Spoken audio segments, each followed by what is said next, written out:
Kavita, welcome to iDream News Morning Discussion. Andhra Pradesh ఎన్నికల్లో పొత్తుపై సర్దుబాట్లు ఇవన్నీ చర్చలు ఇంకా ఎందుకు కొనసాగుతున్నాయి? సీట్ల షేరింగే కాదు పవర్ షేరింగ్ కూడా కావాలని జనసేన పట్టుబడుతోందా? ఎందుకని బీజేపీ ఇంకా జనసేన వైపు చూస్తోంది? జనసేన, టీడీపీ, బీజేపీ ఈ మూడు కలిసి ఎన్నికల బరిలో దిగబోతున్నాయా? ఎందుకని పవన్ కళ్యాణ్ ఇంకా పట్టుపడుతున్నారు? చంద్రబాబు జనసేన అధినేత పవన్ కళ్యాణ్ భేటీలో ఒక చర్చ, ఒక క్లారిటీ అనేది ఇంకా ఎందుకు రాలేదు? ఇదే డిస్కషన్. మనతో పాటుగా ఉన్నారు స్టూడియోలో పొలిటికల్ అనలిస్ట్ నరేష్ గారు. గుడ్ మార్నింగ్ నరేష్ గారు. ఇక వేణుగోపాల్ గారు వైఎస్ఆర్సీపీ అధికార ప్రతినిధి ఉన్నారు, కోటేశ్వరరావు గారు పొలిటికల్ అనలిస్ట్ ఉన్నారు. వెరీ గుడ్ మార్నింగ్ అండి. సో వేణుగోపాల్ గారు, ఫస్ట్ మీతో నేను స్టార్ట్ చేస్తాను. ఓవరాల్గా పిక్చర్ అనేది మీకు క్లారిటీ వచ్చిందా? ఇంకా జనసేన కాడర్కు, లీడర్లకైతే క్లారిటీ రానట్టుంది. కవిత గారు, మీకు అదేవిధంగా కోటేశ్వరరావు గారికి, అదేవిధంగా నరేష్ గారికి శుభోదయం, నా నమస్కారము. iDream ప్రేక్షకులు కూడా నా నమస్కారము. కవిత గారు, ఈరోజు చంద్రబాబు నాయుడు గారు కానీ ఎస్ అండి, చెప్పండి. వాళ్ళు వినపడలేదా? కొంచెం పెంచాలండి. చంద్రబాబు నాయుడు గారు కానీ, అదేవిధంగా ఏదైతే పవన్ కళ్యాణ్ కానీ జగన్మోహన్ రెడ్డి గారిని ఎదిరించడానికి వీళ్ళు పొత్తులు ఎత్తులు వేసుకుంటూ కాలయాపన చేస్తున్నారు. మేము చెప్పడం ఒకటే, ఈరోజు పవన్ కళ్యాణ్ కానీ చంద్రబాబు నాయుడు కానీ పరిస్థితి ఏమిటంటే, గతంలో చూసాం 2014లో హామీలు ఇవ్వడం జరిగింది. ఆ హామీలు ఎంతవరకు అమలు చేశారు, మళ్ళీ వాళ్ళే విమర్శించారు. ఏదైతే పవన్ కళ్యాణ్ చంద్రబాబు నాయుడు ఇచ్చిన హామీలు అమలు చేయలేదని చెప్పి ఆయనే స్వయంగా చెప్పడం జరిగింది 2019 ఎన్నికల్లో. మళ్ళీ ఈరోజు 2024లో ఏ విధంగా ఏ ముఖం పెట్టుకొని ప్రజల వద్దకు వీళ్ళు పొత్తులతో వస్తారో చూడాలి. గతంలో ఇచ్చిన హామీలు ఎందుకు అమలు చేయలేదో ఈరోజు ప్రశ్నిస్తున్నారు. ఆల్రెడీ ఏదైతే తెలుగుదేశం కానీ, జనసేన కానీ, బీజేపీ కానీ ఒక ఏదైతే తెలంగాణలో ఎన్నికల పరిస్థితిని చూసుకుని ఒక పొత్తుల కోసము ఇక్కడ ఏ విధంగా ముందుకు పోవాలని చెప్పి ప్లాన్ చేశారు. అక్కడ జనసేనకి కనీసం డిపాజిట్ రాకపోయే కొద్దికి బీజేపీ వాళ్ళు జనసేన పార్టీని దూరం పెట్టే ప్రయత్నం చేస్తున్నారు. కానీ జనసేన మాత్రం, చంద్రబాబు నాయుడు మాత్రం ఇక్కడ బీజేపీ కూడా మనతో కూడా వస్తే మనకు కొంచెం ప్లస్గా ఉంటుందని చెప్పేసి వీళ్ళు తాపత్రయం పడుతున్నారు. కానీ భారతీయ జనతా పార్టీ యొక్క సమాధానం కోసం వీళ్ళిద్దరూ వెయిట్ చేస్తున్నారు. లేదంటే ఎవరికే క్యాండిడేట్లు కూడా అనౌన్స్ చేసేస్తున్నారు. భారతీయ ఒకవేళ బీజేపీ కానీ రాకపోతే వీళ్ళ కమ్యూనిస్టులతోనూ అదేవిధంగా కాంగ్రెస్ పార్టీతోనూ కూడా పొత్తులు పోవడానికి రెడీగా ఉన్నారు. ఏదో ఒక విధంగా జగన్మోహన్ రెడ్డి గారు, ఏదైతే పేదవాడి పక్కన నిలబడి జగన్మోహన్ రెడ్డి గారిని ఏ విధంగా ఎదిరించాలి, ఆయన మళ్ళీ అధికారంలో రాకుండా చెయ్యాలనే ఉద్దేశంతో ఈరోజు చంద్రబాబు నాయుడు గారిని, పవన్ కళ్యాణ్ అయినా అడ్డుకునే ప్రయత్నం చేస్తున్నారు. ఈరోజు పెత్తందారులందరూ ఒక పక్క, పేదవాడి పక్కన జగన్మోహన్ రెడ్డి గారు ఒక పక్క ఉండి ఈరోజు పోరాటం చేస్తున్నారు. మేము అదే చెప్తున్నాం, ఈరోజు సంక్షేమం ఇచ్చినా పెత్తందారులు అడ్డుకుంటారు. పేదవాడికి ఏదైతే సంక్షేమం ఇస్తున్నావు, నువ్వు వెనిజులా చేస్తున్నావు, శ్రీలంక చేస్తున్నావు, జింబాంబే చేస్తున్నావు. ఇల్లు ఇచ్చి ఏదైనా వాళ్ళకి ఇల్లు ఏదైతే రాజధానిలో కానీ ఇంకెక్కడ కానీ గృహాలు కానీ ఇస్తే కోర్టులకు పోయి స్టేలు తెచ్చి దాన్ని ఆపే ప్రయత్నం చేస్తున్నాడు. అంటే ఈరోజు పేదవాడు ఓటు మాత్రం కావాలే కానీ పేదవాడికి సంక్షేమం ఇవ్వకూడదు, పేదవాడు అభివృద్ధి కాకూడదు. ఆ విధంగా ముందుకు పోతుంటే ఈరోజు ఏదైతే జగన్మోహన్ రెడ్డి గారు ఒంటరిగా ఉండి ఈరోజు పేదవాడి పక్కన నిలబడి 170 టార్గెట్ పెట్టుకొని ముందుకు పోవడం జరుగుతుంది. సో వేణుగోపాల్ గారు, మీరు ఇప్పుడు ఒక మాట అన్నారు, జనసేన టీడీపీయే కాదు వామపక్షాలు కాంగ్రెస్తో కూడా, అంటే ఓవరాల్గా అక్కడ తెలంగాణలో చేసినట్టుగా ఒక మహాకూటమి దిశగా ఏర్పాట్లు జరుగుతున్నాయా? చర్చలు కూడా కొనసాగుతున్నాయా? ఖచ్చితంగా బీజేపీ కోసం వెయిట్ చేస్తున్నారు వీళ్ళు. జనసేన కానీ, తెలుగుదేశం కానీ బీజేపీ యొక్క సమాధానం మొన్న ఏదైతే కిషన్ రెడ్డి గారు కూడా చెప్పడం జరిగింది, నిన్ను మా స్టేజ్ పైన కూర్చోబెట్టుకుంటే జనాలు మమ్మల్ని చీప్ గా చూశారు, మా కార్పొరేటర్లు కూడా పదే చెప్పారు జనసేనతో వద్దు, రావాల్సిన సీట్లు కూడా రాకుండా పోతాయంటే అదే విధంగా అంటే యాక్చువల్ గా బట్ బీజేపీ కిషన్ రెడ్డి మాత్రం ఆ తర్వాత అదంతా ఫేక్ న్యూస్ అని మళ్ళీ ట్విట్టర్ లో చెప్పారు కదా. ఆ మాటలు నేను అనలేదు, ఎవరో ఇలా దుష్ప్రచారం చేస్తున్నారు. ఇంటర్నల్ గా మాట్లాడిన విషయం, అది ఇంటర్నల్ గా మాట్లాడిన విషయం కాబట్టి, పబ్లిక్ గా మాట్లాడిన విషయం కాదు కాబట్టి ఖచ్చితంగా దాన్ని ఫేక్ న్యూసే అంటారు, అది జెన్యూన్ న్యూస్ అంటారు. ఇంకో విషయం ఏమంటే కవిత గారు, ఇక్కడ ఏదైతే బీజేపీ కానీ ఏదైతే కిషన్ రెడ్డి మాటని పవన్ కళ్యాణ్ గారు చంద్రబాబు నాయుడు గారికి తెలుసు ఆ విషయం. అందుకని వీళ్ళు ఆల్రెడీ కమ్యూనిస్టులను కానీ కాంగ్రెస్లను కానీ రెడీ చేస్తున్నారు. ఈరోజు యాక్చువల్ గా నిన్న 18 సీట్లకు ఏదైతే పవన్ కళ్యాణ్ కన్ఫర్మ్ అయిపోయింది, ఆయనకి 18 నుంచి 20 సీట్ల వరకు వాళ్ళు కన్ఫర్మ్ అయిపోయింది. బీజేపీకి 4 సీట్ల నుంచి 5 సీట్లు కన్ఫర్మ్ అయిపోయింది. వీళ్ళకి ఇవ్వకపోతే దాని కమ్యూనిస్టులకి కాంగ్రెస్ కి ఒక 8 సీట్లకు సర్దే ప్రయత్నం చేస్తున్నారు. యాక్చువల్ గా 20-30 సీట్లు వాళ్ళు కమ్యూనిస్టులకో కాంగ్రెస్లకో బీజేపీకో తెలుగుదేశానికో జనసేనకో వాళ్ళకి ఇచ్చేసి టీడీపీ ప్లేస్ లో నిలబడే ప్రయత్నం ఈరోజు ముందుకు పోతుంది. క్లారిటీగా ఉంది రాష్ట్రంలో, రాష్ట్ర ప్రజలకు అందరికీ తెలుసు. బీజేపీ సమాధానం కోసం మీరు వెయిట్ చేస్తున్నారు. బీజేపీ ఎక్కడ జనసేనకి రావడం డిపాజిట్లు రాలేదు కదా, మళ్ళీ ఇక్కడ పోయి ఉపయోగం లేదు. అదే విధంగా చంద్రబాబు నాయుడు గారు వాడుకుంటున్నారు, వెన్నుపోటు పడుస్తారు, వీటి గురించి ఆలోచన చేస్తున్నారు. కానీ వీళ్ళతో పక్కన పెట్టి కమ్యూనిస్టులతో కాంగ్రెస్ తో ముందుకు పోవడం జరుగుతుంది. అది రాష్ట్రంలో 5 కోట్ల మంది ప్రజలకు తెలిసిన విషయమే. ఎస్. సో కోటేశ్వరరావు గారు, ఇప్పుడు మహాకూటమి దిశగా ఏర్పాట్లు ఏమైనా జరుగుతున్నాయా? ఒకవేళ బీజేపీ కాదంటే కమ్యూనిస్టులు కాంగ్రెస్ మమ్మల్ని ఆదుకుంటాయనే ఆలోచన అక్కడ కనిపిస్తోందా?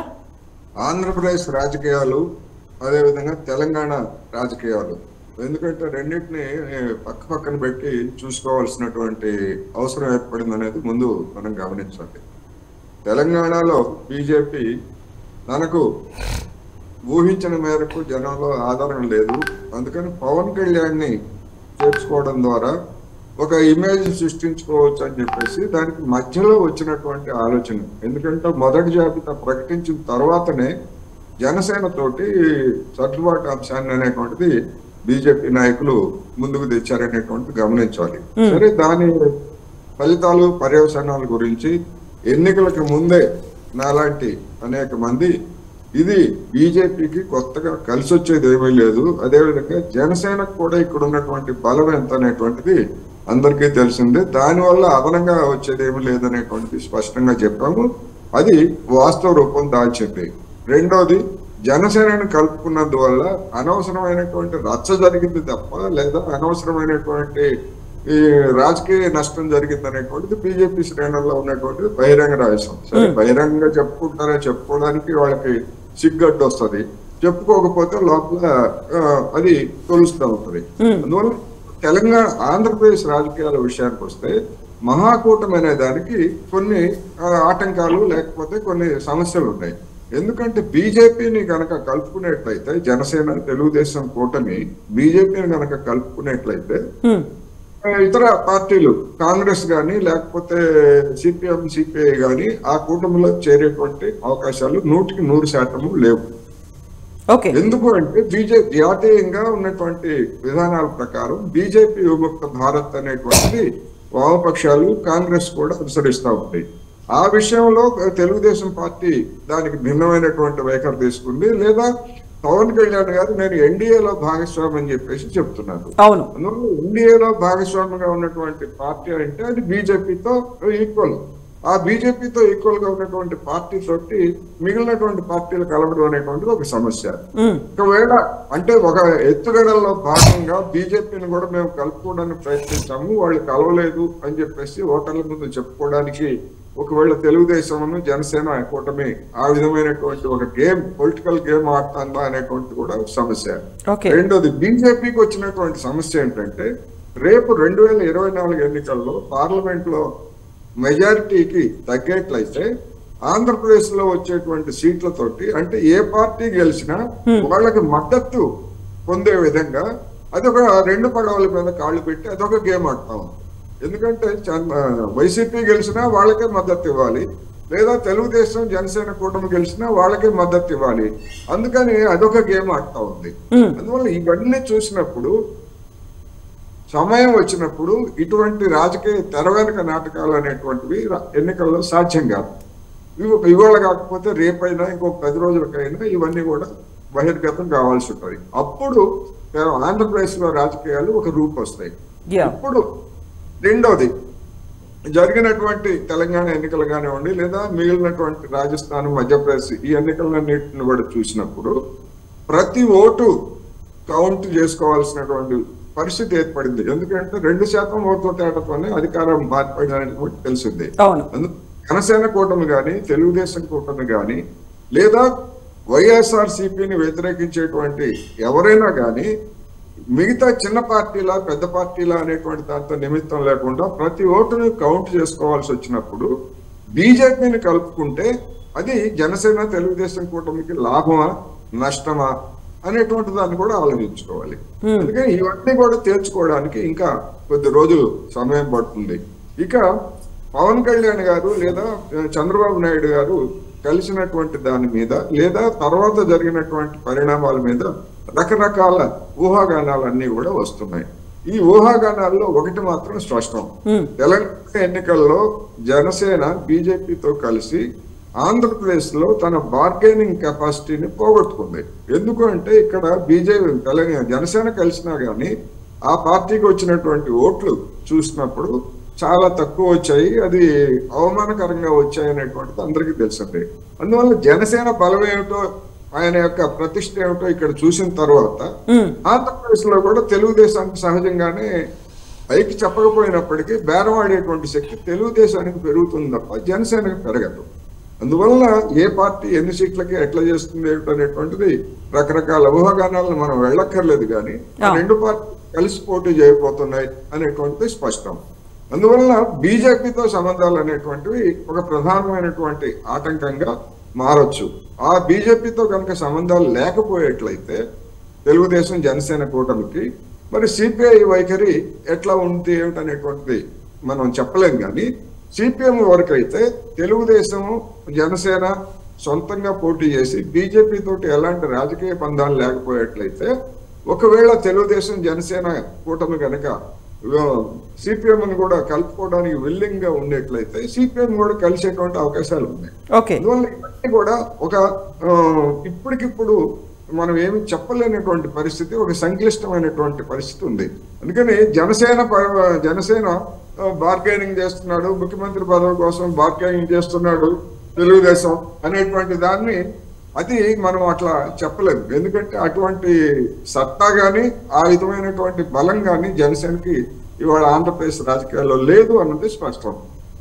ఎస్ అండి. సో నరేష్ గారు, తెలంగాణలో బీజేపీ జనసేన పొత్తు అనేది ఎలా ఉందో ఆంధ్రప్రదేశ్లో కూడా అలాగే ఉంటుంది అన్నట్టుగా జాతీయ నాయకులు చెప్తున్నారు. ఆంధ్రప్రదేశ్లో ఉన్నటువంటి అక్కడ అధ్యక్షురాలు కూడా అదే మాట చెప్తున్నారు. సో జనసేనని బీజేపీ వదులుకోవడానికి సిద్ధంగా లేదు. అక్కడ జనసేన టీడీపీతో పొత్తు కోసం అక్కడ చర్చలు కూడా కొనసాగుతున్నాయి. ఓవరాల్గా పొత్తు ఎవరితో ఎవరుంటారు, ఎవరి వైపు ఎవరుంటారు అంటే ఆల్రెడీ పవన్ కళ్యాణ్ గారు ఎన్డీఏలో భాగస్వామి పార్టీ అయిన జనసేన పార్టీ అధ్యక్షులు పవన్ కళ్యాణ్ గారు వితౌట్ అందులో అతిపెద్ద పార్టీ అయిన ఎన్డీఏ బీజేపీతో సంబంధం లేకుండా స్కిల్ కేసులో అరెస్ట్ అయిన చంద్రబాబు నాయుడు గారిని రాజమండ్రి సెంట్రల్ జైల్లో కలిసి వచ్చిన తర్వాత వెంటనే మా పొత్తు బీజేపీతో సంబంధం లేకుండా మా పొత్తు 2024 ఎలక్షన్స్లో టీడీపీతో ఉంటుందని క్లియర్గా చెప్పారు. దాంతోనే చంద్రబాబు నాయుడు గారు పవన్ కళ్యాణ్ గారు బెయిల్ మీద విడుదలైన తర్వాత చాలాసార్లు కలుసుకున్నారు. నిన్న కూడా కలిశారు పొత్తుల మీద. ఉమ్మడి కార్యాచరణ అనౌన్స్ చేస్తామన్నారు. ఇంతవరకు ఉమ్మడి కార్యాచరణ అనౌన్స్ చేస్తా అన్నారు, కానీ దానికి తగ్గట్టు ఏమీ చేయలేకపోయారు. దానికి సంబంధించి ఇనిషియేషన్ తీసుకోవాల్సిన పార్టీ ఏదైతే ఉందో తెలుగుదేశం పార్టీ అధ్యక్షుల తర్వాత వాళ్ళ అబ్బాయి లోకేష్ గారు ఢిల్లీలోనే కూర్చొని ఉండిపోయారు. పవన్ కళ్యాణ్ గారు ఏమో షూటింగ్లో బిజీ అయిపోయారు. ఇప్పుడైనా కదా పొత్తు ప్రీ ప్లాన్డ్గా తెలుగుదేశం పార్టీ తెలంగాణ ఎలక్షన్స్లో కంటెస్ట్ చేయకుండా పవన్ కళ్యాణ్ గారిని బదనాం చేయటం కోసం ఫ్రీగా వదిలేసింది. బీజేపీతో కలిసి ఎలక్షన్స్కి వెళ్ళటం వల్ల అతని బలమేంటో తెలిసిద్ది. దాన్ని బట్టి కోటేశ్వరరావు గారు చెప్తున్నట్టు బార్గెనింగ్ కెపాసిటీ కూడా కోల్పోయేటట్టు చేయటంలో చంద్రబాబు నాయుడు గారు సక్సెస్ అయ్యారు. అక్కడ డెఫినెట్గా కూకట్పల్లి లాంటి నియోజకవర్గంలో తెలుగుదేశం పార్టీ సానుభూతి పరులు కానీ ఎక్కువగా ఉంటారనుకున్న చోట కూడా జనసేన పార్టీకి సపోర్ట్ చేయలేని పరిస్థితి తెలుగుదేశం పార్టీ చేసింది. దాన్ని కూడా పవన్ కళ్యాణ్ గారు కన్సిడరేషన్లో తీసుకోకుండా తెలుగుదేశం పార్టీతోనే పొత్తు కోసం తన సొంత సామాజిక వర్గం కావచ్చు తనను అభిమానించే వ్యక్తులు కావచ్చు వాళ్ళని కూడా వదులుకోవడానికి సిద్ధపడి తెలుగుదేశం పార్టీతో ఎవరైతే పొత్తును వ్యతిరేకిస్తున్నారో వాళ్ళని వైసీపీ కోవట్లుగా నేను పరిగణిస్తాను, వాళ్ళు ఉండాల్సిన అవసరం లేదని అంత క్లియర్గా చెప్పారు. ఇక్కడ తెలుగుదేశం పార్టీకి కూడా బీజేపీతో పొత్తు చాలా అవసరం. అన్ని విధాలుగా ఎలక్షన్స్లో సపోర్ట్ చేయటం కానీ, మనీ ఫ్లోటింగ్ కానీ, కేంద్ర ప్రభుత్వం ఎలక్షన్ కమిషన్ మొత్తం కేంద్ర ప్రభుత్వం కన్సర్న్లో నడిచిద్ది, అందులో నో డౌట్ ఎట్ ఆల్. ఇలాంటి పరిస్థితుల్లో కేంద్ర ప్రభుత్వం అవసరం ఇక్కడ రాష్ట్రంలో లేదని బీజేపీ కోసం తెలుగుదేశం పార్టీ తహతలాడుతుంది, ఇందులో ఎక్కడా లేదు. బట్ ఇక్కడ ఉంటే ఏంటంటే బీజేపీ కూడా ఎక్కువ సీట్లు ఆశించడానికి మాకు తెలంగాణలో ఓట్ షేరింగ్ పెరిగింది లాస్ట్ టైం కంటే కూడా, ఇప్పుడు అది చూయించుకొని ఎక్కువ సీట్లు బార్గెన్ చేసిద్దేమోనని ఒక భయం కూడా చంద్రబాబు నాయుడు గారి దగ్గర ఉంది. ఎందుకు నిన్నటికి నిన్న లోకేష్ గారి పాదయాత్ర ముగింపుకు కూడా పవన్ కళ్యాణ్ గారు నేను బిజీ షెడ్యూల్ వలన రాలేకపోతున్నాను ఇన్వైట్ చేస్తే చంద్రబాబు నాయుడు గారు దానికోసం వెళ్ళారు. సీట్లు మొత్తం ఏమి ముందుగానే డిసైడ్ అయినాయి. ప్రజల్ని మభ్యపెట్టడానికి వాళ్ళ కార్యకర్తల్ని మభ్యపెట్టడానికి అలాంటి భేటీలు జరుగుతున్నాయని నా సందేహం. ఓకే, ఇప్పుడు ప్రజల్ని మభ్యపెట్టడం లేకుండా వాళ్ళ కార్యకర్తల్ని మభ్యపెట్టాల్సిన అవసరం ఏముంది? ఒక పొత్తు అనేది ఒక క్లారిటీ ఉండాలి అనుకున్నప్పుడు పవన్ కళ్యాణ్ గారికి క్లియర్గా ఉంది. ఇప్పటి వరకు ఎవరైనా బలమైన నాయకులు తెలుగుదేశం పార్టీ కొన్ని సీట్లు ఇస్తే బలమైన నాయకులు ఎవరైనా ఉన్నారా నేను సీటు కంటెస్ట్ చేస్తాను అనే విధంగా లేకుండా చేయటంలో కూడా సక్సెస్ అయ్యారు చంద్రబాబు నాయుడు గారు. తెలంగాణలో ఏమైందో చూసాం, 33 సీట్లు మేము బలంగా ఉన్నాం కంటెస్ట్ చేస్తా ఉన్న జనసేన పార్టీ 8 సీట్లకు పరిమితమైంది. 8 సీట్లలో కూడా కంటెస్ట్ చేయడానికి పక్క పార్టీల నుంచి బీజేపీ నుంచి కుకట్పల్లి ప్రేమ్ కుమార్ గారు కానీ, కొత్తగూడెం నుంచి కానీ, ఖమ్మం నుంచి కానీ వీళ్ళ కార్యకర్తలే కాదు అదర్ పార్టీస్ నుంచి ఒకళ్ళు కాంగ్రెస్ పార్టీ నుంచి, ఇద్దరు బీజేపీ పార్టీ తీసుకోవాల్సిన పరిస్థితి వచ్చింది. రేపు కూడా అదే జరిగింది. చంద్రబాబు నాయుడుతో ఇంతకుముందు పొత్తు పెట్టుకున్న పార్టీలకు ఏదైతే జరిగిందో పొత్తుకైతే వేరే వాళ్ళకి కేటాయిస్తారు కానీ అక్కడ వాళ్ళ క్యాండిడేట్లు రెబల్గా కంటెస్ట్ చేయిస్తారు. ఇలాంటివి చాలా ఉన్నాయి. ఇవన్నీ అంశాలను పరిగణలో తీసుకొని రేపు ఏదైతే ఎన్ని సీట్లు అయితే కన్ఫర్మ్ అవుతాయో దాన్ని బట్టి వాళ్ళు పొత్తు తీసుకోవటం వల్ల ప్రజలు ఏదో వాళ్ళకి వెళ్ళి మౌల్డ్ అవుతారా లేదా, ప్రజలు విశ్వసిస్తారా లేదా, ప్రస్తుతం ఉన్న అధికార పార్టీ వలన ప్రజలకు లబ్ధి చెందిందా లేదా అనేది కూడా చాలా ఫ్యాక్టర్స్ ఇంక్లూడ్ అయి ఉంటాయి. ప్రజలు వీళ్ళు మనకి మంచి చేస్తారు, మంచి చేశారు అని నమ్మితే డెఫినెట్గా వాళ్ళని గెలిపిస్తారు. ఇక్కడ అదే జరిగింది కదా. కేసీఆర్ గారు విపరీతంగా గ్రౌండ్ లెవెల్లో నాకు అన్ని విధాలుగా సపోర్ట్ ఉంది, ఎటువంటి ఇబ్బంది లేదు, మనమే విజయం, అన్ని సర్వేలు కూడా మ్యాక్సిమం టీఆర్ఎస్కే పాజిటివ్గా ఉన్న టైంలో కూడా ఒక్క హైదరాబాద్లో ఉన్న 24 అసెంబ్లీ సెగ్మెంట్స్ మించి మిగతా అన్ని చోట్ల మ్యాక్సిమం 80% కాంగ్రెస్ పార్టీ గెలిచింది. హైదరాబాద్లో ఒక్క సీటు కూడా రాకుండా అధికారంలోకి వచ్చిందంటే మేజర్ 24 సీట్లలో అంటే ప్రజల్లో క్షేత్రస్థాయిలో ఎంత వ్యతిరేకత ఉందో తెలుసుకోవాలి. ఇంకోటి వేణుగోపాల్ గారు చెప్పినట్టు మేము సంక్షేమ పథకాల వల్ల ప్రజలు మా ప్రభుత్వం మీద చాలా నమ్మకంతో ఉన్నారు అని చెప్తున్న వైఎస్ఆర్ కాంగ్రెస్ పార్టీ వాళ్ళు ఇప్పటి వరకు 15 మందిని మార్చారు. ఎమ్మెల్యేలను అయితేనే కొంతమందికి ఏమో టికెట్స్ చేంజ్ చేశారు, కొంతమందికి ఏమో అని చెప్పారు మినిస్టర్లు, అందులో మంత్రులు కూడా ఉన్నారు. ఇంకొకటి అలాంటప్పుడు మార్చాల్సిన అవసరం ఎందుకు వచ్చింది? క్షేత్రస్థాయిలో మీరు బలంగా ఉంటే ప్రజలు మీ ప్రభుత్వం మీద పాజిటివ్గా ఉన్నట్టయితే మీరు మార్చాల్సిన ఇంకా ఒక 50 మంది దాకా మారుస్తారని టాక్ వినిపిస్తుంది. సో వేణుగోపాల్ గారు ఇక్కడ 2 క్వశ్చన్స్ ఉన్నాయి. మీరెందుకు మార్చాల్సి వచ్చింది అనేది మీకు క్వశ్చన్ అయితే, ప్రభుత్వ వ్యతిరేక ఓటు చీలకూడదనే ఉద్దేశంతోనే పొత్తులు పెట్టుకుంటాము అనే మాట ఒక 6 నెలల కిందే పవన్ కళ్యాణ్ అనౌన్స్ చేశాడు. ఆ దిశలో భాగంగానే ఇప్పుడు బీజేపీని కూడా కలుపుకుపోవాలి అనే ఆలోచన చేస్తున్నారా? 2 క్వశ్చన్స్ ఉన్నాయి మీకు. ఓకే కవిత గారు, ముందు పవన్ కళ్యాణ్ ప్రభుత్వ వ్యతిరేక వైఎస్ఆర్సీపీని రాష్ట్రం నుంచి తరిమి కొట్టాలి, అదే ప్రభుత్వ వ్యతిరేక ఓట్లు చీలనివ్వకూడదు, ఇలాంటి స్టేట్మెంట్లకు ముందు మనము చూస్తే ఏదైతే పవన్ కళ్యాణ్ ఒక స్టేట్మెంట్ ఇవ్వడం జరిగింది వాళ్ళ కార్యకర్తలతో పబ్లిక్ మీటింగ్ లోనే, నేను ఒంటరిగా పోతే కనీసం డిపాజిట్ వచ్చే పరిస్థితి లేదు, ఏదో ఒక పార్టీతో పొత్తుకు పోతే తప్ప మనం ఆదరణ అనేది ఉండదు. ఎందుకంటే అది ఆయన బలం మీద ఆయనకు నమ్మకం లేకుండా చేసిన స్టేట్మెంట్ అండి. మీరు అంత స్ట్రాంగ్ గా ఉండి ప్రజల్లో మీ మీద అంత పాజిటివిటీ ఉంటే ఒక పార్టీ అధ్యక్షుడు ఆయన నోట్లో నుంచి వచ్చిందాన్నే కదా మేము చెప్పగలుగుతాము. ఈ రోజు ఏదైతే 2019లో చూసాం, 2 చోట్ల నిలబడితే 2 చోట్ల ఓడిపోవడం జరిగింది. అదే విధంగా లోకేష్ గారిని చూసాం, ఆయన కూడా ఓడిపోవడం జరిగింది. ఈ రోజు ఓడిపోయిన వాళ్ళందరూ కలిపి సవాల్ చేస్తున్నారు జగన్మోహన్ రెడ్డి గారిని. పొత్తుల కోసం పోరాటం చేసే చంద్రబాబు నాయుడు, పొత్తులే తీరిన తర్వాత వెన్నుపోట్లు పొడిచే చంద్రబాబు నాయుడు, అదే విధంగా నేను గాని తొడగొడితే ఇదైపోతాది అని చెప్పే పవన్ కళ్యాణ్ గాని, అదే విధంగా లోకేష్ గారు కానీ వాళ్ళ ఆదరణ ఎంత మాత్రం 2019లో చూసాం. మేము చెప్తున్నాం సార్, ఖచ్చితంగా ఈరోజు మేము సంక్షేమం ఇచ్చాము. ఈరోజు 4.5 లక్షల కోట్ల సంక్షేమాన్ని ఇచ్చాము. వివిధ రకాలుగా డీబీటీ నాన్ డీబీటీ ద్వారా ఈరోజు ఇచ్చాము. మాకు ఫుల్ కాన్ఫిడెన్స్ ఉంది 175 నియోజకవర్గం 175 నియోజకవర్గం మాకు ప్రజలు ఆదరిస్తారని. అదే విధంగా ఈ రోజు మేము ఎందుకంటే క్యాండిడేట్లు మార్చాల్సింది వస్తుందంటే కొన్ని ఈ రోజు ఎస్సీలని, ఎస్టీలని, బీసీలని, మైనారిటీ సామాజిక వర్గానికి అధికంగా సీట్లు ఇవ్వాలి. కాబట్టి వాళ్ళకి ఏదైతే ఆడ ఎక్కువ బీసీ ఎక్కువ ఉండే ప్రదేశంలో ఏదైతే ఓసీ ఉన్న ఆళ్ళ రామకృష్ణ పక్కన పెట్టి అక్కడ గంజి చిరంజీవికి ఇవ్వడం జరిగింది. అలాంటివే కొన్ని సిచ్యువేషన్స్ ఉన్నాయి. కాబట్టి ఏదైతే ఎస్సీ సీట్లు, ఎస్టీ సీట్లు, బీసీలు మెజారిటీ చిలకలూరుపేటలో ఏంటండి పరిస్థితి? అదే చెప్తాను. అదే మంగళగిరిలో కన్విన్సింగ్ గా చెప్పుకున్నారు, బీసీలకి టికెట్ ఇవ్వాలని చెప్పుకుంటున్నారు. అక్కడ సార్ అడిగారు, చెప్పని సార్, క్వశ్చన్ వేసేది ఈజీ, దానికి సమాధానం ఇవ్వాలంటే ఒక పేజ్ రాయాలి. చెప్పండి. ఏ సామాజిక వర్గానికి తగినట్టుగా అక్కడ బీసీ సామాజిక వర్గం సంబంధించిన వాళ్ళు ఎక్కువ ఉన్నారు కాబట్టి, చేనేత సామాజిక వర్గం సంబంధించిన వ్యక్తులు ఎక్కువ ఉన్నారు కాబట్టి ఆడ చిరంజీవి గారికి సీట్ కేటాయించాలని ఆయన్ని ఇన్ఛార్జ్ గా వేయడం జరిగింది. ఇలా కొన్ని టెక్నికల్ ప్రాబ్లమ్స్ వల్ల ఏదో 10, 20, 30 సీట్లు మార్పు జరగడం జరుగుతుంది. కానీ కొంతమంది ఎమ్మెల్యేలు ఏదైతే వాళ్ళ వ్యాపార నిమిత్తంగా ఉండిపోయి ప్రజల్లో లేరో, ఇది కోటమిరెడ్డి శ్రీధర్ రెడ్డి లాంటి వాళ్ళు, కొంతమంది ఆనం రావణాలంటి ఇలాంటి కొంతమంది వ్యక్తులు కూడా దానికే జగన్మోహన్ రెడ్డి గారు మీరు గ్రౌండ్ లెవెల్లో వర్క్ చేయడం లేదని 1-2 సార్లు హెచ్చరిస్తేనే వాళ్ళంతా బయటపోవడం జరిగింది. బట్ వేణుగోపాల్ గారు ఇక్కడ వస్తున్నటువంటి అనుమానం గతంలో పోయినటువంటి 4 నుంచి కాకుండా ఇప్పుడు మార్చినటువంటి 11 మందే కాదు, ఇంకా 40-50 మందిని మార్చే దిశగా ఆలోచనలు ఉన్నాయని వినిపిస్తోంది.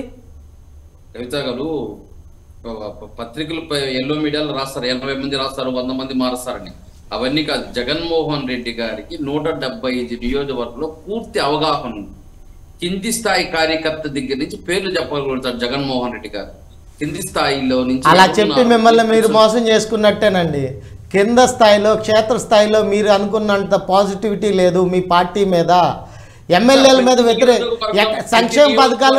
ఒకసారి వినండి, నియోజకవర్గ సమీక్ష సమావేశాలు చేశారు. ఎవరితో? ఎమ్మెల్యేలతోనా? ప్రతి నియోజకవర్గం ఎక్కడైనా మీ పార్టీ బూత్ లెవెల్ కమిటీల దగ్గర నుంచి మీ పార్టీ అధ్యక్షులు, పంచాయతీ అధ్యక్షులు, ఎంపీటీసీలు, జెడ్పీటీసీలు ఎక్కడైనా కన్సిడరేషన్లో తీసుకున్నారా?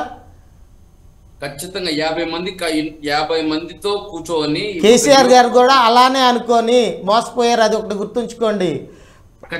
ఒకసారి ఏంటండి, కొంతమంది ఎంపీలని ఎమ్మెల్యేలుగా తీసుకొని రావటం వల్ల మీకు పాజిటివిటీ పెరిగిద్దని మీరు అనుకుంటున్నారు. కానీ బీజేపీ 3 ఎంపీలు, బండి సంజయ్ గారు కానీ, అరవింద్ గారు కానీ, స్వయం బాపురావు గారు కానీ ఎంపీల నుంచి ఎమ్మెల్యే. బట్ ఇక్కడ ఇంకొక అబ్జర్వేషన్ ఏంటంటే కాంగ్రెస్ నుంచి 3 ఎంపీలు ఎమ్మెల్యేలు, మంత్రులు. అదే చెప్తుంది, పాజిటివిటీ. కాంగ్రెస్ పార్టీ టీఆర్ఎస్ పార్టీని ఓడించాలని ప్రజలు అనుకున్నారు. టీఆర్ఎస్ పార్టీ ప్రభుత్వం మీద అసంతృప్తిగా ఉన్నారు. దానికి ఆపోజిట్ గా ఎవరుంటే పిచ్చి వాళ్ళనైనా మీకు ఒకసారి వినండి, 2019లో తెలుగుదేశం పార్టీ మీద ఉన్న వ్యతిరేకతతో మీకు అంత అఖండ మెజార్టీ ఇచ్చారు. అలాంటి ప్రజలకి అధికారం వచ్చిన తర్వాత మీరు ఎంత దగ్గర అయ్యారు? గడపకి తిరిగితే ఉపయోగం లేదండి. మీ ఎమ్మెల్యేలను ప్రోత్సహించి వాళ్ళకి సరైన ఫండ్స్ ఇచ్చి లోకల్గా డెవలప్మెంట్ యాక్టివిటీస్. 2000 కుటుంబాలకు ఒక సచివాలయము, 2000 కుటుంబాలకు ఒక ఆర్బికే సెంటర్, 2000 కుటుంబాలకు ఒక నాడు నేడు అలా చెప్పుకోవటం వల్ల ఉపయోగం ఉందండి. ఇప్పుడు నిన్న తెలంగాణ అసెంబ్లీలో రేవంత్ రెడ్డి గారు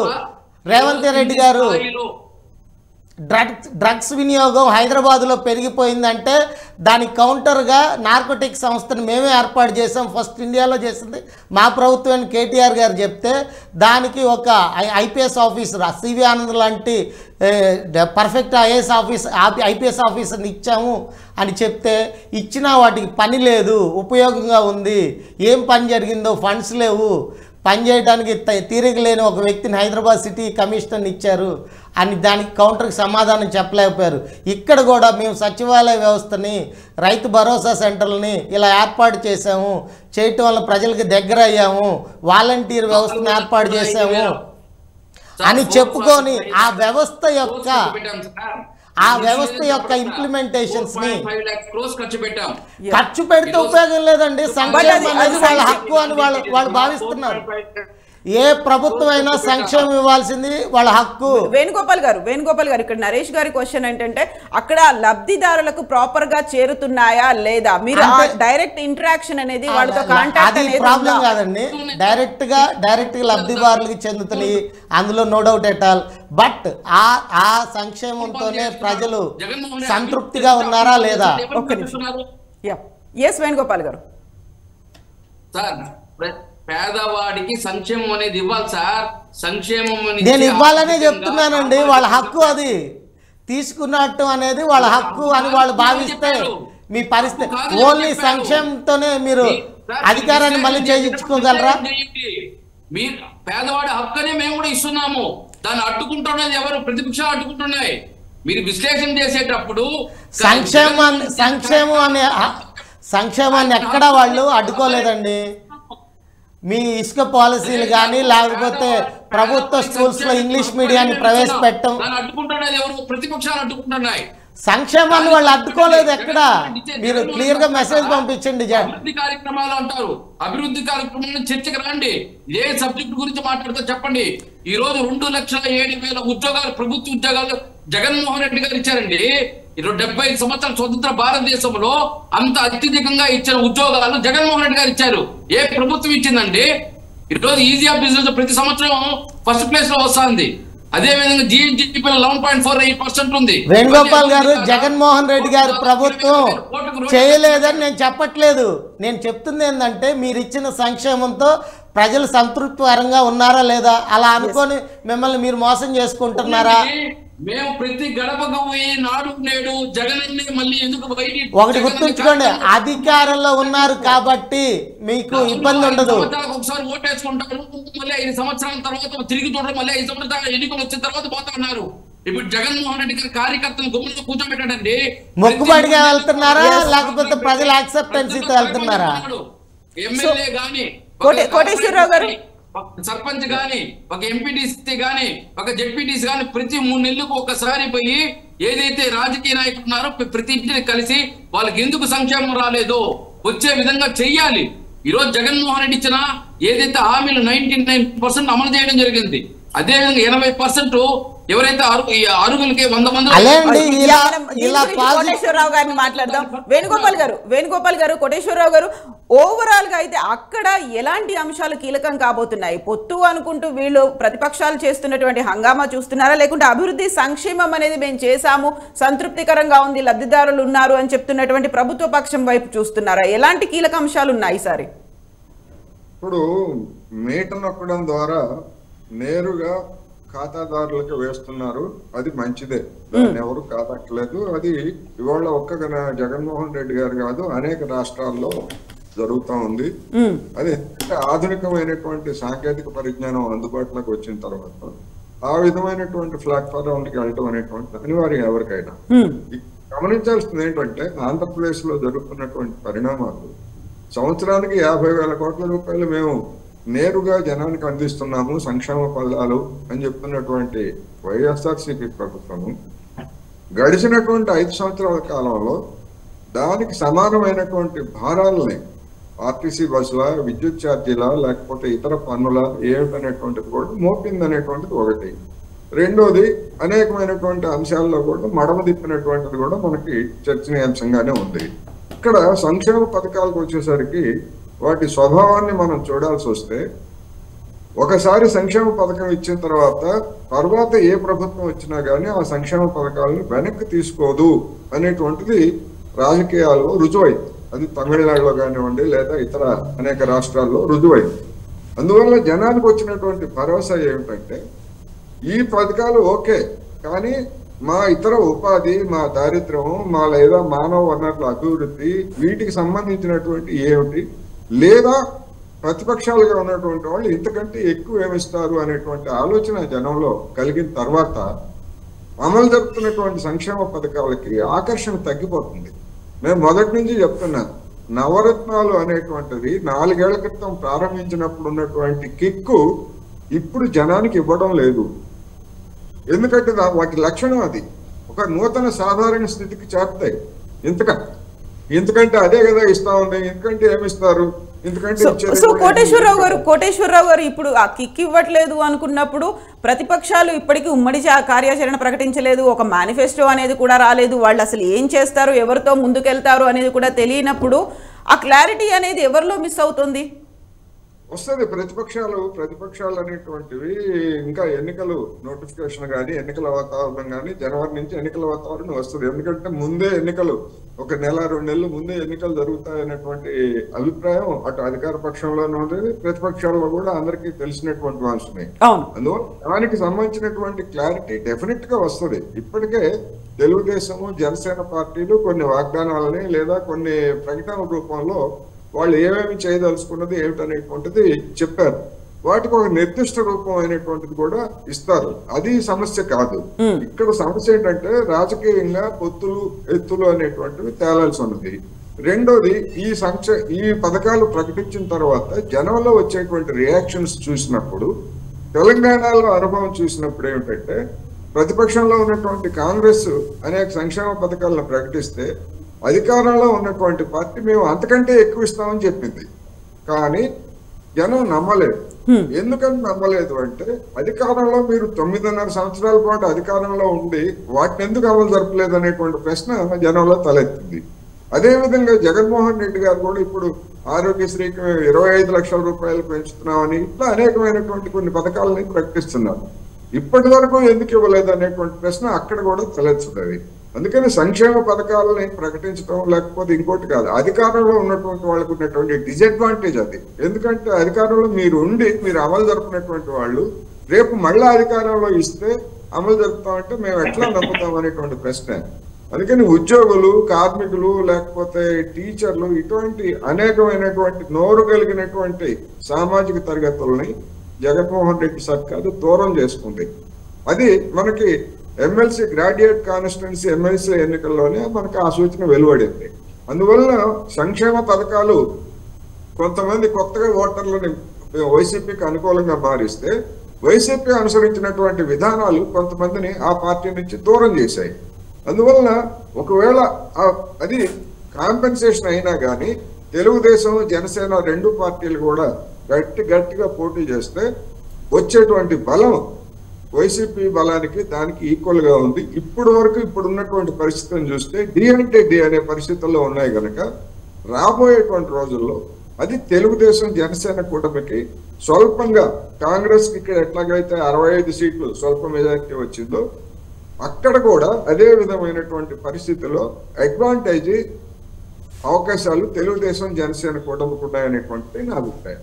సో నరేష్ గారు, అక్కడ తెలుగుదేశం జనసేన కూటమి ఒక బలంగా ఏర్పడడానికి కావలసినటువంటి ఒక గ్రౌండ్ అనేది ఏమైనా ప్రిపేర్ అయిందా? ఇంకా లోపల ఉన్నటువంటి ఈ కోట్లాటలు ఇవన్నీ ఉన్నాయి? ప్రస్తుతానికి అయితే అలాంటి గ్రౌండ్ లెవెల్ గా ఏర్పడిందని నేను అనుకోను. ఓకే, అధికార వైఎస్ఆర్ కాంగ్రెస్ పార్టీ, కోటేశ్వరరావు గారు చెప్తున్నట్టు అధికార వైఎస్ఆర్ కాంగ్రెస్ పార్టీ మీద వ్యతిరేకత అది గ్రౌండ్ లెవెల్లో కొంతమంది బిలో ప్రవర్టీ లైన్లో ఉన్న వాళ్ళు దగ్గరగా ఉండవచ్చు, మధ్యతరగతి పీపుల్ దూరంగా వెళ్ళిపోయే పరిస్థితి అక్కడ జరిగింది. కరెంట్ ఛార్జీలు పెంచారు, బస్ ఛార్జీలు పెంచారు, మిగతా ఎటువంటి మౌలిక సదుపాయాలు లేకుండా మా మీద ఈ విధంగా బర్డెన్ పెరుగుతుంది, ఎప్పుడూ లేనటువంటి చెత్త పన్నులు లాంటివి కూడా మా మీద వేస్తున్నారు. ప్రజల్లో ఆ విధంగా వచ్చింది. ఒక మంగళ షాప్కి వెళ్తే 10,000 రూపాయలు సంవత్సరానికి ఇచ్చి నాకు 10,000 రూపాయలు కరెంట్ బిల్ నా దగ్గర తీసుకుంటున్నారు ఒక షాప్ యజమాని చెప్తున్న వాస్తవిక పరిస్థితి. గ్రౌండ్ లెవెల్లో ఇంకా కార్యకర్తలకి ఎమ్మెల్యేలకి మధ్య చాలా గ్యాప్ ఏర్పడింది, వాళ్ళ వైఎస్ఆర్ కాంగ్రెస్ పార్టీ కార్యకర్తలకి. ఆ గ్యాప్ని ఫిల్ చేయటం కోసం గడపకి తిరుగుతున్నాం. దాంట్లోనే చాలా ఎదురైనాయి.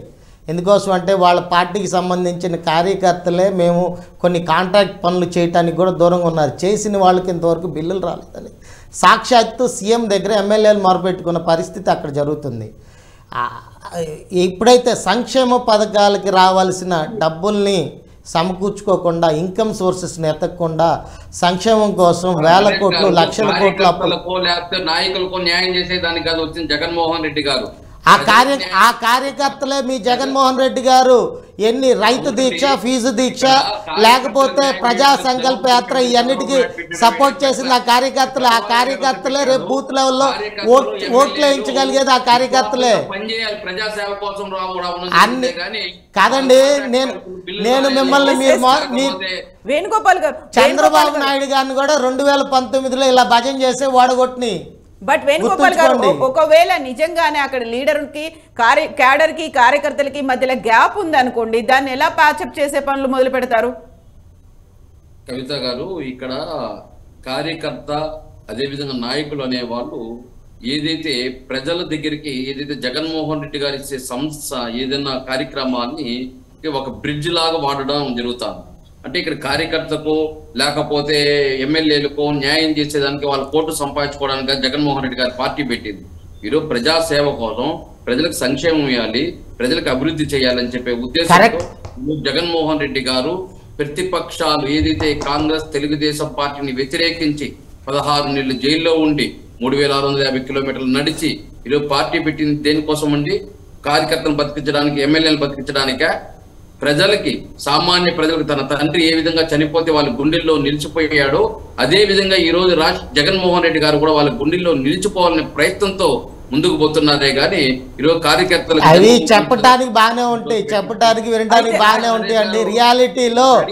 రియాలిటీలో మీరు బూత్ లెవెల్ కమిటీలు ఎందుకు వేసుకున్నారు? కార్యకర్తల వ్యతిరేకతగా ఉన్నారు. బూత్ లెవెల్ కమిటీలు ఎందుకు వేసుకున్నారు? మీ పార్టీ జగన్మోహన్ రెడ్డి లాంటి వాడు ఒకడు ఉంటే కార్యకర్తలు, ఎమ్మెల్యేలు, ఆయన సేవ అందరూ ఉండాలి. జగన్మోహన్ రెడ్డి గారు ఒక్కరే కాదండి, ఎమ్మెల్యేలకు కూడా సానుకూలత ఉండాలి.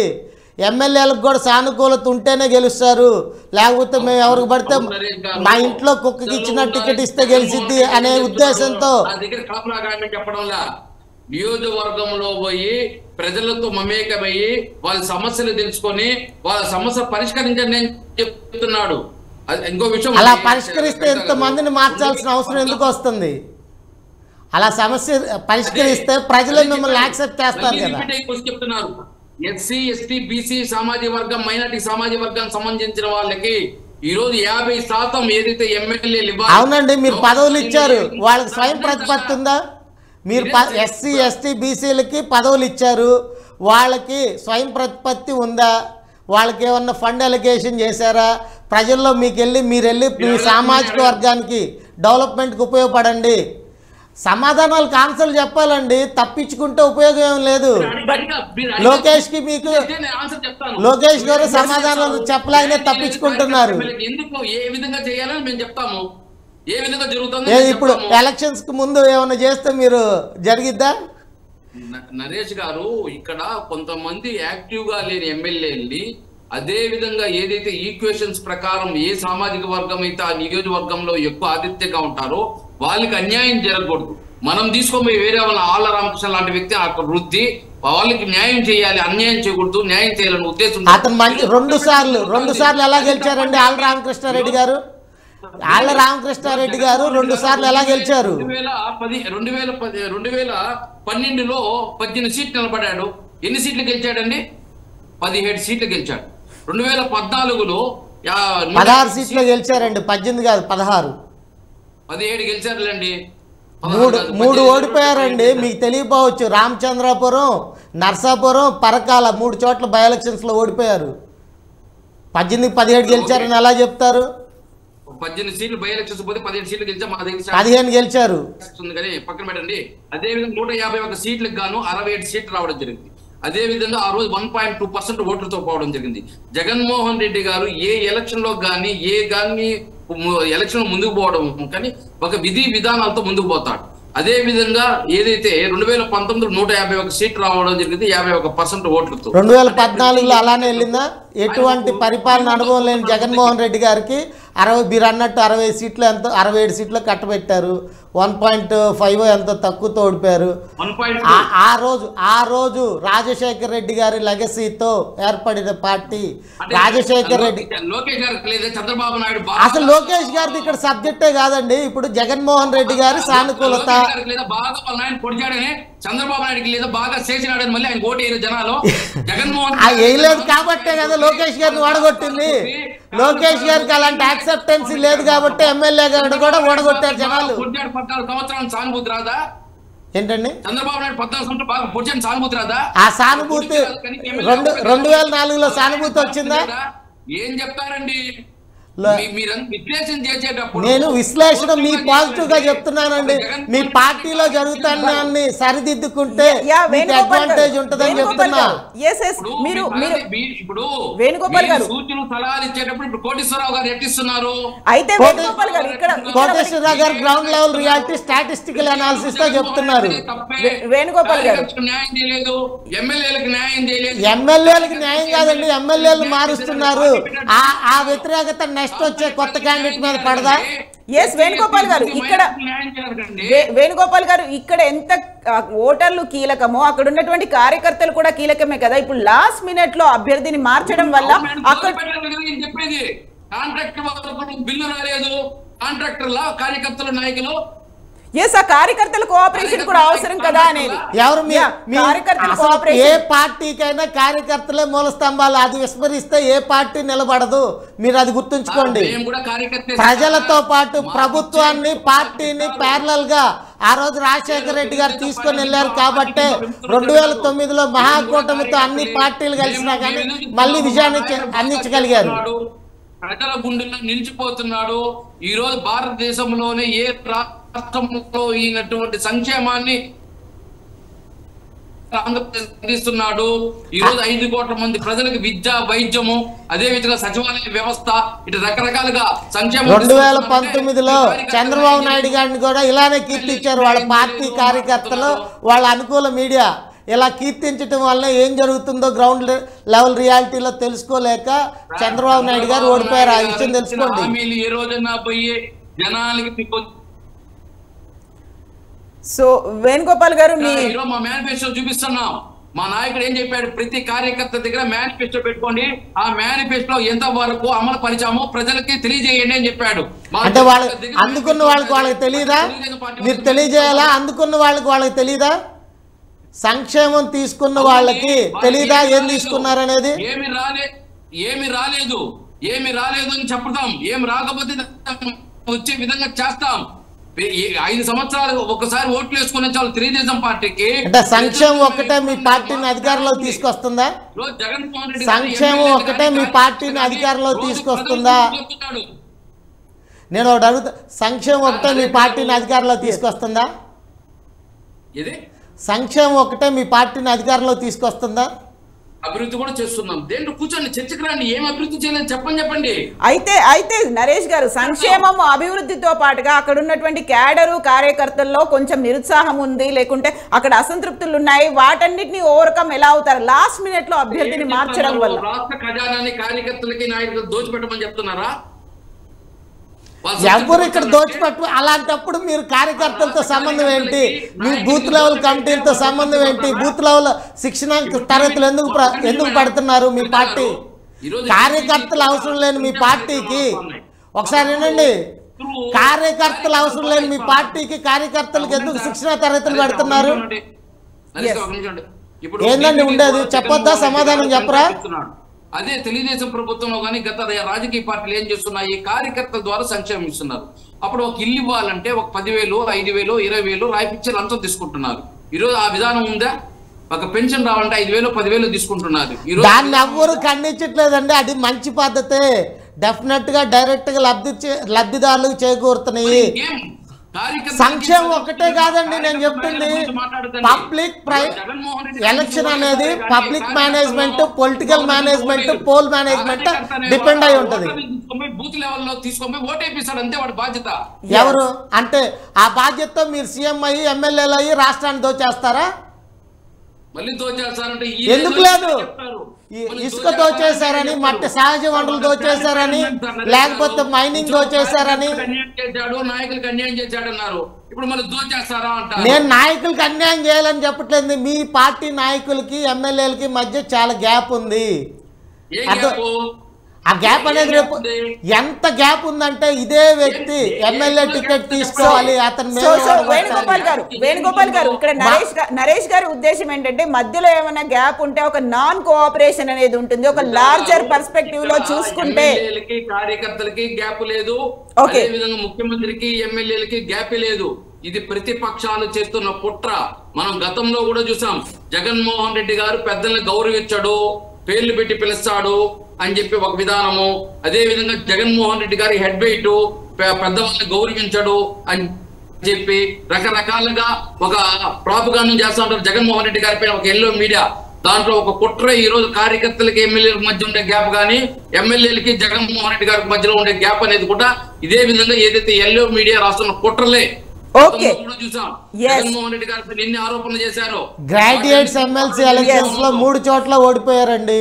3 చోట్ల కంటెస్ట్ చేసి 3 చోట్ల అధికారంలో ఉండి 3 చోట్ల ఓడిపోయారంటే మీరు అర్థం చేసుకోండి దాన్ని. ప్రజల్లో మీ నియోజకవర్గం ఎక్కడ చిత్తూరు లేకపోతే స్వయానా సీఎం గారి సొంత జిల్లా అయిన కడపకు జరిగిన గ్రాడ్యుయేట్స్ ఎలక్షన్స్ లో కూడా ఓడిపోయారు. సార్ ఇక్కడ గ్రాడ్యుయేట్స్ ఎలక్షన్స్ లో ఇప్పుడు 2,07,000 ఉద్యోగాలు జగన్మోహన్ రెడ్డి గారు ఇవ్వడం జరిగింది. అదే ఇస్తే వాళ్ళు ఎందుకు వ్యతిరేకత వచ్చింది? మీ పార్టీ మీద ఎందుకు వ్యతిరేకత వచ్చింది? వివిధ రకాలుగా ఉద్యోగాలు ఇస్తున్నారు.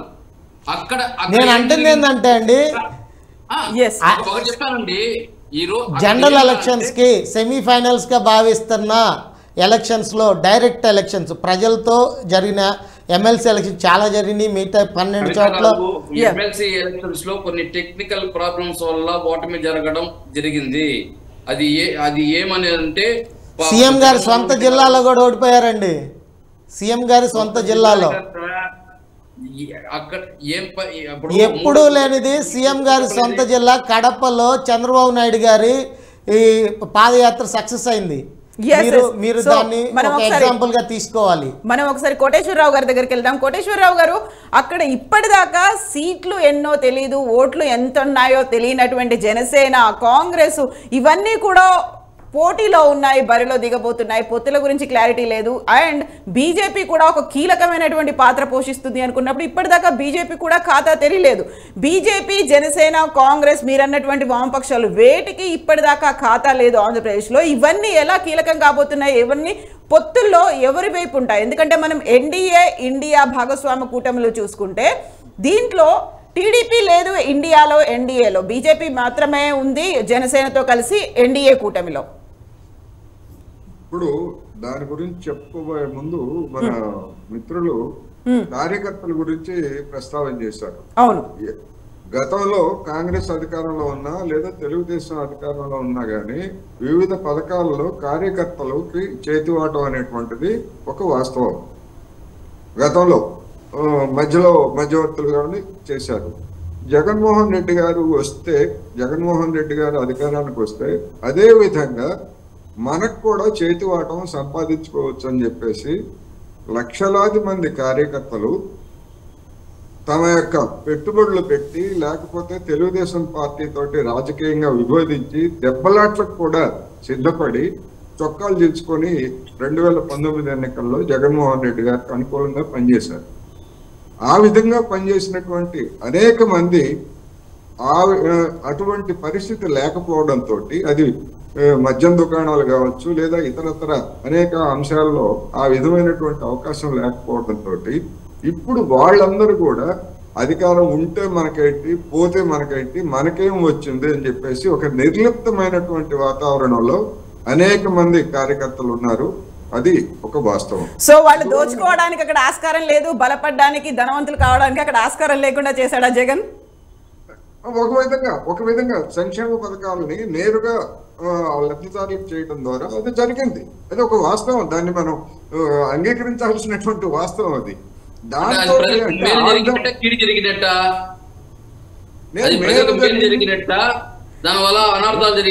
వేణుగోపాల్ గారు ఇక్కడ మళ్ళీ కార్యకర్తల గురించే చెప్తున్నారు. కార్యకర్తల్లో అసంతృప్తి ఉందా, అసహనం ఉందా, వాళ్ళు కీడు జరిగింది అనుకుంటున్నారా?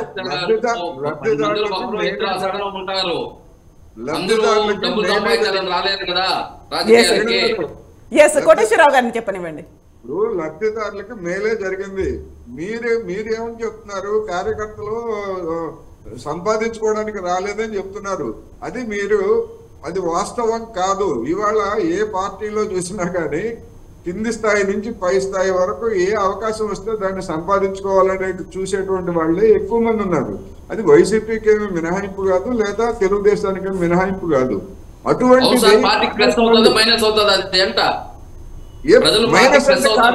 అది రేపు 2024లో ప్రజలు నిర్ణయిస్తారండి మీకు మైనస్ ప్లస్ అనేది. ఇక్కడ అది చెప్పట్లేదు. మీ పార్టీకి నాయకులకి మధ్య గ్యాప్ ఉంది అని చెప్తున్నాం. మేము ఎక్కడ దోచుకోమని నేను చెప్పలా, దోచుకోవడానికి నేను వ్యతిరేకమే. జగన్మోహన్ రెడ్డి గారు ముఖ్యమంత్రి గారు అని చెప్తున్నారు. కాదండి, మీలాంటి వాళ్ళు ఇక్కడ టీవీలో ముందు మాట్లాడతారు, మీకు ఎమ్మెల్యేలతోనూ లేకపోతే మినిస్టర్లతోనూ యాక్సెస్ వచ్చింది, మీకు కొంత లబ్ధి చేకూరుతుంది, వాళ్ళకేం చేరిద్ది? మీరు ఆ సమాధానం చెప్పట్లా. ఒకటి ఉంది. సో వేణుగోపాల్ గారు, ఇక్కడ నరేష్ గారు కానీ కోటేశ్వరరావు గారు నేను చెప్తోంది ఏంటంటే కార్యకర్తలను కూడా పట్టించుకోవాల్సిన అవసరం ఉంది. కేవలం ఓటర్లు, ప్రజలు, సంక్షేమం, అభివృద్ధి కాదు, కార్యకర్తల్ని కూడా చూడండి అనేది ఇద్దరు చెప్తున్నమాట. కోటేశ్వరరావు గారు అది చెప్పట్లేదు, కానీ నిర్లక్ష్యం ఉంది, కార్యకర్తలు ఒక అసహనం ఉంది. కవిత గారు, నా ఉద్దేశం వాళ్ళకి దోచిపెట్టమని కాదు. అవును, అసహనం ఉంది, అసహనం ఉంది. అసహనం ఉంది. ఎందుకు అసహనం అంటే ఇవాళ ఉన్నటువంటి ఎన్విరాన్మెంట్ లో అధికారం వస్తే మనం దోచుకోవచ్చు పై నుంచి కింది వరకు. అంటే మ్యాసివ్ కరప్షన్, అవినీతిని సర్వసాధారణీకరించినటువంటి నేపథ్యంలో కార్యకర్తల్లో ఆ విధమైనటువంటి అసంతృప్తి, ప్రతికూలత ఉన్నది. అది వైసీపీకి హాని చేస్తుంది. రెండోది, లబ్ధి పొందినటువంటి వాళ్ళు కూడా ఆ విధమైనటువంటి లాయల్టీని చూపించేటువంటి అవకాశం లేదు. అంతకంటే మేము ఎక్కువ ఇస్తామన్న పార్టీల వైపు మొగ్గుతారు తప్ప అదే లాయల్టీని జగన్మోహన్ రెడ్డి గారి పట్ల చూపించాల్సినటువంటి అగత్యం మాకేమీ లేదు. ఎవరొచ్చినా వీటిని అమలు జరుపుతారనేటువంటి ఒక భరోసా, ఇప్పుడు రైతు భరోసా లేకపోతే రైతు ధీమా ఎట్లాగే చెప్తున్నారు జగన్మోహన్ రెడ్డి గారు, ఏ సంక్షేమ పథకం కూడా ఎవరొచ్చినా కానీ అమలు జరుపుతారు. అందుకని వర్తమాన అంశాల మీద మనం ఏ విధంగా చేయాలి అనేటువంటిదే ప్రధానమైనటువంటి అంశంగా రేపు రాబోతా ఉంది. ఆ వర్తమాన అంశాలు అనేటువంటివి వైసీపీకి ప్రతికూలంగా ఉన్నాయనేది నేను చెప్తున్నాను. ఎస్. సో ఇప్పుడు ఓట్లు ఎన్ని ఉన్నాయో తెలీదు, సీట్లు అయితే ఇప్పటిదాకా అసలు లేవు. ఖాతా అనేది తెరవనటువంటి విపక్ష పార్టీల్లో చాలా మెజారిటీ పార్టీలు ఉన్నాయి. అవి ఎలాంటి కీ రోల్ ప్లే చేస్తాయంటారు? అవి చూడాలి. ఎందుకంటే రాజకీయ పరమైనటువంటి దేశంలో ఉన్నటువంటి రాజకీయాలు ఇప్పుడు మన కాంగ్రెస్ కానీ లేకపోతే సిపిఎం కానీ తెలుగుదేశం జనసేన కూటమితో కలవాలంటే ఆ రెండు పార్టీలకి బీజేపీతో ఉన్నటువంటి రాజకీయ సంబంధాలు ఎలా ఉంటాయి అనేటువంటిది ముందు తేలాలి. అవి తేలిన తర్వాత చిన్న పార్టీలుగా ఉన్నటువంటివి అవి ఏ విధంగా స్పందిస్తాయి ఏమిటనేటువంటిది ఒకటి. రెండోది, బీజేపీతో కనుక తెలుగుదేశం జనసేన సర్దుబాట్లు చేసుకొని రాజకీయంగా వెళ్ళేట్లయితే ఇంతకాలం రాష్ట్రానికి అన్యాయం చేసినటువంటి బీజేపీ తోటి మీరెట్లా పొత్తు పెట్టుకున్నారు, మీరెట్లా రాష్ట్రాల ప్రయోజనాలను కాపాడుతారనేటువంటి ప్రశ్న ఆ రెండు పార్టీలకు కూడా వస్తుంది. అందుకని రాష్ట్రంలో ఇప్పుడు రైల్వే జోన్ కానివ్వండి, లేకపోతే విశాఖ ఉక్కు ఫ్యాక్టరీ విషయంలో కానీ ఇటువంటి వాటి విషయాల్లో ఎక్కడ జనసేన కానీ తెలుగుదేశం పార్టీ కానీ కేంద్రంలో ఉన్నటువంటి బీజేపీని నిలదీయట్లేదు. అదే పరిస్థితి జగన్మోహన్ రెడ్డి గారు కూడా ఉంది. అధికారంలో ఉన్నటువంటి అదే పరిస్థితి ఉన్నది ప్రతిపక్షాలుగా ఉన్నటువంటి వాళ్ళు. అంటే కేంద్రంలో ఉన్నటువంటి బీజేపీ అధికారాన్ని చూసి ఈ మూడు పార్టీలు కూడా భయపడుతున్నాయా, లేకపోతే దాని నుంచి లబ్ధి పొందడానికి చూస్తున్నాయా అనేటువంటి కనుక చూసినప్పుడు జనంలో వచ్చేటువంటి ప్రశ్న, బీజేపీ తోటి ఏ విధంగా కలుస్తున్నారు మీరు, రాష్ట్రానికి ఏం చేస్తుంది అనేటువంటి ప్రశ్న తెలుగుదేశం జనసేన కూటమికి కూడా వస్తుంది. అందుకని ఇవన్నీ లెక్కలు తేలాలి. ఎట్లా తేల్చుకుంటారు ఏంటనేటువంటి మనం చూడాలి. ఎగ్జాక్ట్లీ అండి. Thank you so much Koteswararao గారు. థ్యాంక్ యూ అండి వేణుగోపాల్ గారు, నరేష్ గారు. లెక్కలైతే తేలాల్సినటువంటి అవసరం ఉంది. ఎట్ ద సేమ్ టైం పొత్తులకు సంబంధించినటువంటి షేరింగ్ అనేది ఎలా ఉంటుంది, కేవలం సీట్ షేరింగ్ ఏ ఉంటుందా, పవర్ షేరింగ్ కూడా ఉంటుందా, వీటన్నిటి గురించి we need to wait and see. And ఇలాంటి డిస్కషన్స్ కంటిన్యూ అవుతూనే ఉంటాయి. Thank you so much. Keep watching. This is Kavitha signing of.